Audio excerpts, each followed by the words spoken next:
All right, so today we're talking about probably one of the hardest parts of the whole system that we're teaching here, which is creating content. And for a lot of people, this is where they get a bit stuck or they get burnt out just because there's so much to do and it can be overwhelming. So what I want to do today is break down and simplify this process and give you a formula or a framework that you can work from to create content across all of the major platforms using a pretty straightforward and simple trick, so that you can create a single piece of content, one thing, and then repurpose that to be used across Twitter, Instagram, Pinterest, Snapchat, and the like. So we're going to go through what the concept is, and before you get overwhelmed here, just understand that this is going to be the framework of how we'll do it.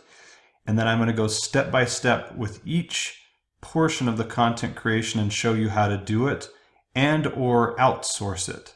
Okay. So eventually you'll get so good at this that you'll want to outsource it to some people that you can pay $2 or $3 an hour, 4, 5, 6, some people over in the Philippines or elsewhere. So the goal here is to get you to do it first and understand it, because the golden rule of outsourcing anything is you have to know how to do it first so that you can know how to outsource it. And there'll be things that you can outsource and things that you cannot. And really what the focus of this is to have you spend your time doing the things that are the highest level of your value that you can provide. So if you're spending time editing a video or doing some text over an image, that probably isn't the best spend of your time. It doesn't mean that we have to spend thousands of dollars on having people do all this video editing. We can really simplify it so that it isn't going to take hundreds or thousands of dollars, that we can do it on a small budget when we get to that point. So we want you spending the time in the creative work. That's where we want you, is in what we call deep work, the creative space where you're doing and creating value that only you can. We don't want you to burn all of your precious decision-making and precious creative work on, again, putting some text over an image. So let's move on to the core concept here. The core concept is that we're going to create one Facebook Live video and then repurpose it in as many ways as that we can. So it doesn't matter where you are in your business right now or what you're doing. One thing that you have to understand is that Facebook is kind of king. They're the top dog when it comes to social media and getting eyeballs. And on top of that, video is the most engaging form of content right now. So if you can figure out how to create a video and stream that on Facebook and then repurpose it across all the other social media platforms, it will make your life so much easier, and you'll only need to do one of these a month. You'll be able to stretch this single video that you spend some time and effort on to stretch over an entire month of marketing for yourself. Okay? So that's the goal, is so that you can gear up to create this really awesome video one time, spend some effort into it, and create a really awesome resource, and then we can use that over and over in an entire month period. So you're looking at only creating 12 videos over an entire year. That's pretty amazing. If you look at most people that are marketing themselves and trying to create a personal brand, they're pushing out content weekly, if not daily. And they're just doing what we call the publish and pray approach. They're just churning out content, and it's not that it's not good content. They're just doing it almost mindlessly and hoping that something sticks or that it gets found.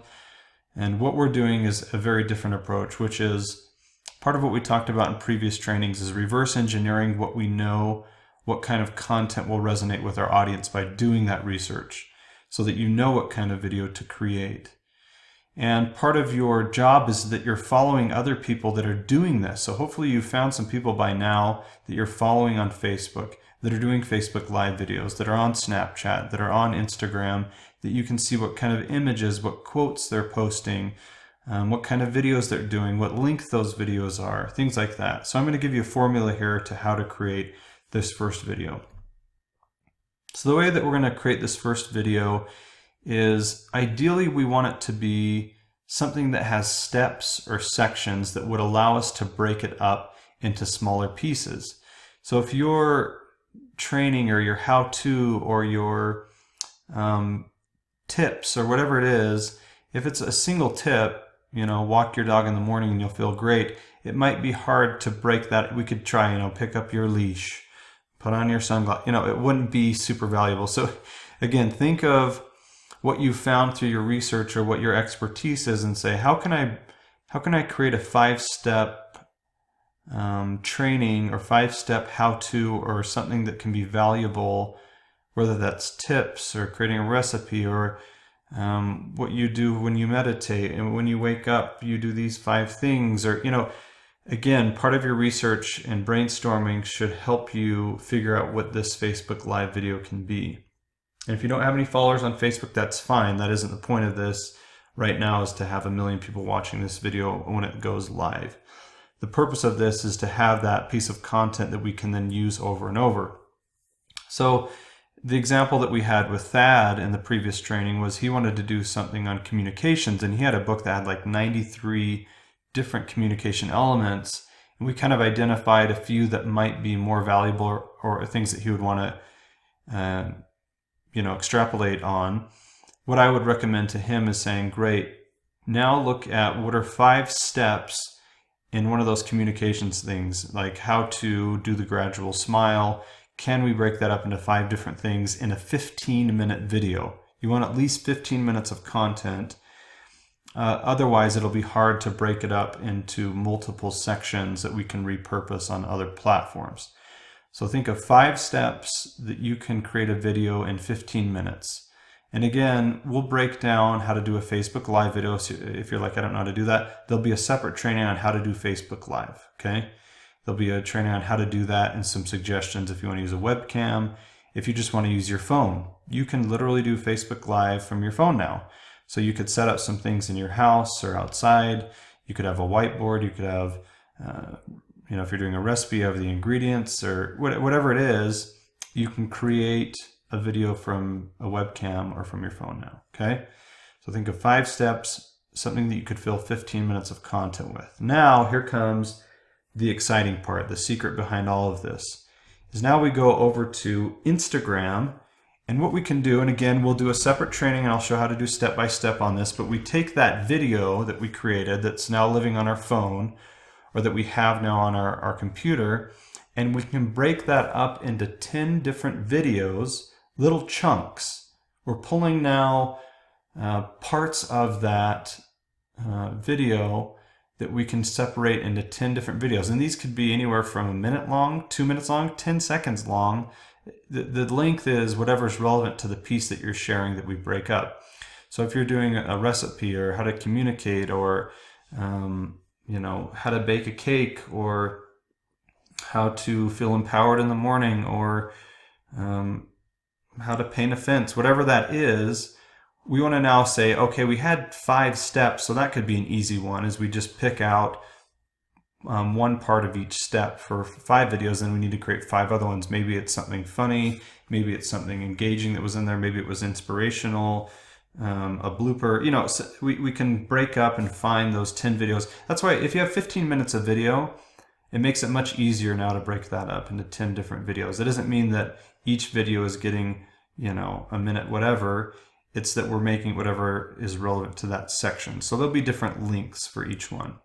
Okay, then from Instagram, we pull 20 and we create what are called quote posts. Quote posts are pretty simple, and I'll show you how to do this on a program called Canva. So canva.com is this really cool Photoshop for Dummies, click and drag, very, very straightforward stuff. So I'll show you how you can do these quote posts. You'll go back to that video and you'll just, one of the steps later down the road is we'll actually transcribe this video. You can either get that done or you can transcribe it yourself. But once you have it transcribed, you can rewatch the video and pull out quotes, really simple, straightforward things like, powdered sugar is better than granular sugar in baking cakes. Whatever it is, we're pulling out some different quotes that we can put on, a backdrop with text and the quote marks and something inspirational or how to, things like that.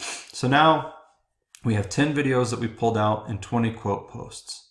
That's Instagram. And again, we'll show you how to then schedule those out so that it isn't just like, boom, here's all 10 videos and here's all 20. These are spread out over the 30 days.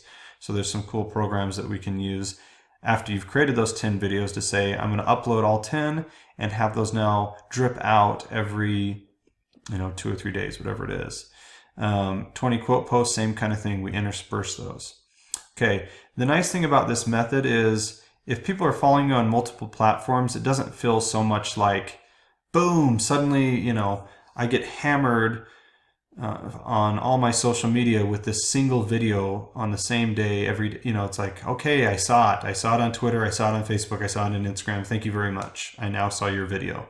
So this allows us to mix it up, and what you'll find is that they may catch the video on Instagram where they didn't see it on Facebook, or they might see it over on Snapchat where they didn't see it over on Pinterest, so on and so forth. Okay, so that brings us over to Pinterest. So Pinterest is a little bit different platform, but the nice thing is we can repurpose those quote posts. We can grab 10 of those that we already used, and we already have the images. We don't have to recreate those. We now can take 5 videos from those original 10 that we cropped down and use those on Pinterest. So you see how we're repurposing all this stuff? And if you wanted to, you could say, well, maybe I'll do a different one on Pinterest, or I'll just use 5 of the 10 that I really liked to cut down on time. Now, infographics, this will be something new that we'll need to create that'll be unique to Pinterest. Infographics are, and you may have seen these before, is basically, it's not like a square picture like a quote post would be. It's more of a rectangle. So it's a top-down, longer form information graphic. Another thing that we can create on Canva, canva.com, and once you get really good at it, you can create these pretty quickly, or again, we can show you how you can outsource that to a team member of yours over in the Philippines. So again, I'll want you to do all these steps first before you look to outsource, but by the time that you're done creating all this stuff, you can see that it's going to take some time to do each one of these steps. You'll get more and more efficient at it. You'll be able to know how to do it, and then you can continue to do it yourself or hire somebody to do it for you. Okay, so that's Pinterest. Now we have YouTube.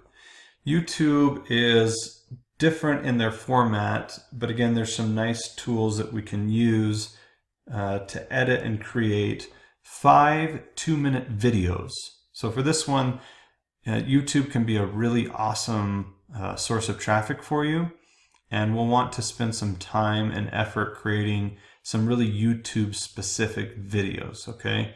So these won't be the same format that we created previously. We'll be able to pull out 5 2-minute videos, and it can be, just simply you cropping together the core of whatever the training or video is. So it's just sequential. You don't have to now do this in a way that you're like pulling out sound bites. It's more of a, here's sequentially how to create the best morning ever. Watch part 1 of 6 or whatever that is. So people watch those videos one at a time. You're sending those again, and they're scheduled out so that people can see them and anticipate it and start looking forward to seeing what the next one is based on where they follow you. So again, not everybody uses Twitter, not everybody uses Instagram, not everybody's on YouTube. So this will help in broadening your reach with, again, that single piece of content. Really cool concept we're going over here. So Twitter is definitely a different beast. Again, it's a different demographic, but one that we want to appeal to because we know there's tons of users on it. One thing that you'll want to do with Twitter is promote those YouTube videos that we just created. So we'll actually use those YouTube links we'll put on Facebook and say, check out these 5 videos. And again, we'll break those up over time so that they're spread out throughout the month. Guess what? We get to use the same 20 quote posts again, and we get to use the same 10 video posts again. So you can see how we're just doubling down and repurposing so that those 10 videos get used again, those 20 quote posts. There's some uniqueness to each platform, right? Pinterest, we're using an infographic. On Twitter, we're doing a little bit of a twist here by promoting some YouTube videos. Again, we'll break down the Twitter step in a separate training so that you know exactly how to do that. Here's what's nice. If you do hire a Filipino or somebody else, or you want to get your 16-year-old daughter or son to help you with this and you want to pay them, you send them the Twitter training video and they watch it in 5 minutes and they've been trained on it. You don't have to create a training video to send to your employee, your son, the Filipino, whatever it is. You now have a training that I created that you can send them. So I've had Filipinos for 6 years now, and I would have to create all of my trainings from scratch. So I know how to talk to them and deal with them, and I can create those videos so that they can take them and implement them for you. But again, you've got to do this first yourself. Otherwise, it's going to be hard to know what you're looking for and to help other people create what you want. Okay, a blog. We talked about a blog previously. Now, we gave you more of an overview of what we were doing, which is researching, finding content to create, how to start very easily on medium.com if you don't have your own website. But an easy way now is if you don't like writing, if you don't want to do the writing thing, you can now transcribe that video in its entirety and do 2 different blog posts. So instantly, if you're a person that doesn't want to write and you'd rather do video, I can promise you once you get into this, if you can wrap your mind around the power of video and just get behind it and say, I'm going to do a lot of video stuff and I'm just going to get myself out there, I'm going to overcome my fear, whatever that is, this should be your motivation, is that you won't have to write blog posts, is that you won't have to do these updates on Twitter manually by hand and have to think of them. You put all of your effort into a really great 15-minute video and the rest of the work is done now. You just have to repurpose it in several different ways. So there's this step is either you transcribe it yourself, or again, you hire that out to like a Fiverr, Fiverr.com, or you again get somebody from the Philippines or your son or daughter or a neighbor, you find somebody to do that for you, because is that the best spend of your time? Probably not. So you have to weigh it and say, do I want to spend $10 to have somebody transcribe this? It would take me an hour, or is it better for me to spend those $10 and have somebody else do it? Okay, so now finally, we have 2 more steps. Podcast. People go, should I do a podcast? And previous to this method, most people would say, podcast is a ton of work. You have to do all this editing. You have to create the audio. You've got to get interviewees and all this kind of stuff. Now, it's the same concept with the blog post. We just pull the audio from the video. We just grab that audio and you go to iTunes and you upload the audio. If you want, you can get, again, a Fiverr gig to have an intro and an outro that's like, hi, welcome to the such and such podcast. Your host is so-and-so. Listen up. And then the outro can be like, if you want more tips and tricks, be sure to follow us over on Facebook at facebook.com/mybestwebsite thingy, right? So then you have a nice professional sounding podcast, and then you just drop the audio within. Pretty cool, right? Okay, now we come to the final one, Snapchat. And for most people, this is the most foreign platform, and they think, what am I going to do with Snapchat? This is something that my teenager uses, whatever it is. So Snapchat, again, we'll break down the training of how to do this, but you can literally pull 100 minimum snaps out of that video. So you can pull out little sound bites, little snaps that, again, that you can push out on Snapchat over that month time to get people engaged, to give them little sound bites, and to give them value, right? This is what this process is about, is giving value. So that's the overview of how you can simplify your content creation and literally take one of the most difficult, biggest walls, the biggest hurdles to this process, and really simplify it and make it so much easier on yourself, so that you don't get burnt out or you don't end up feeling like you're spinning your wheels doing things that aren't making money or aren't adding to your bottom line. So again, let's keep you on the creative side. Let's keep you on the side where your most value can be provided. your best value is probably not in, again, uploading 100 snaps. But at first, you got to understand that process and how to do it before you outsource it. There will be a separate training. If you do want to look at outsourcing, we can teach you the best practices and where you can find people to outsource to. That won't be available right away. Otherwise, there might be some people tempted just to skip there and hire it out. I do want you to understand this. It is the golden rule of outsourcing is understand it first so that you know when you outsource it that it's getting done right. There's some places where that doesn't apply. Like if you wanted to have some programming work, you wouldn't need to become a programmer. That's a little bit different. This is all stuff that you can do and learn so that you can proficiently outsource it and get somebody else helping you with the post-production work. Okay? So if you need to review this video, take some notes. Hopefully you did take some notes of what each section needs, how many Snapchats you need, how many Instagram posts, so on and so forth, so that you literally have your work order of what you now need to create. The starting point will be the video, and in the next training we'll go over best practices of how you can create that 15-minute video, and then we'll just tackle each one by one so that by the end you'll know exactly how to do it, and then eventually you'll be able to use that video again to train somebody else to do it for you. Okay? Except for the video creation and the creative work.